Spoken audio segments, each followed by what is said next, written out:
नमस्कार, मी माधुरी गगरे। तुम्ही माझ्या उकडीच्या मोदकाचा व्हिडिओ तर बघितलाच आहे आणि त्याच्या टिप्सचा पण व्हिडिओ केलाय मी, तो पण पाहिला असेल तुम्ही। तर आज आपण डबल डेकर मोदक बघूया। थोडं कलाकुसर आहे त्याच्यामध्ये, त्याचं साहित्य तर तेच आहे। आता त्याची आपण कृती बघूया। ही मी नेहमीप्रमाणे उकड करून घेतली आहे तांदूळ पिठीची। तर हा आपल्याला थोडा मोठा घ्यायचा आहे गोळा, दीडपट घेतलाय मी नेहमीपेक्षा। थोडंसं हे तेल पाणी आहे त्याच्यात बोटं बुडवून घ्यायची आहेत आपले आणि त्याची पारी तयार करायची आपल्याला।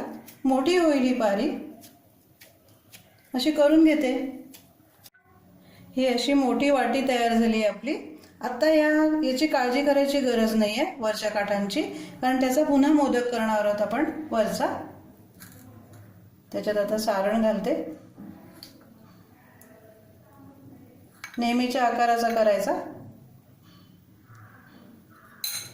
हे नीट असं घट्ट करून घ्यायचं इथे आणि पाकळ्या करायच्या आहेत आपल्याला मोदकाच्या चुण्या। हे अशा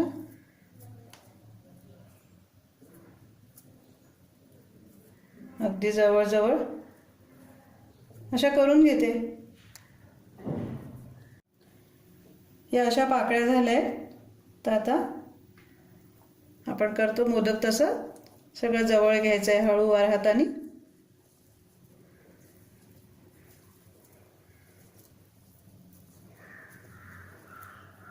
थोडासा पाण्याचा हात लावू शकतो खाली आपण, चिकटू नये म्हणून।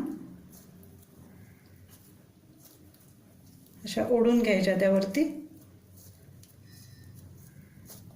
कारण आपल्याला वर थोडा हवा आहे ना गोळा।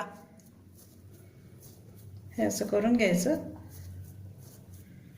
आणि आता हा जो वरचा भाग आहे, हा उकडीचा भाग, त्याची पुन्हा एकदा पारी बनवायची आपल्याला। तर ते अतिशय हळूवार हाताने केलं पाहिजे आपल्याला आणि इथल्या इथेच करायचं आहे ते। असं सावकाश पसरवत जायचं हे असं।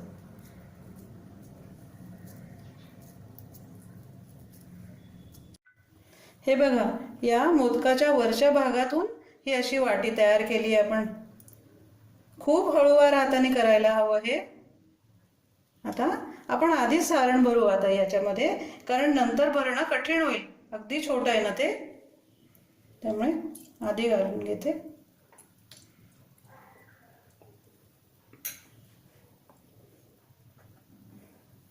आणि आता याला पाकळ्या करायच्यात आपल्याला। जेवढ्या जवळ जमतील तशा करते।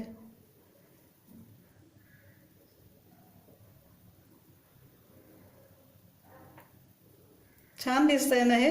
थोडा वेळ लागतो याला प्रॅक्टिसला, पण मस्त मजा वाटते हे करायला।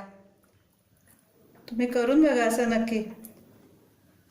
आणि आपण असंही करू शकतो, कारण फारच बारीक आहे ते। हे बघा, असं हळूहळू वर आणायचं त्याला।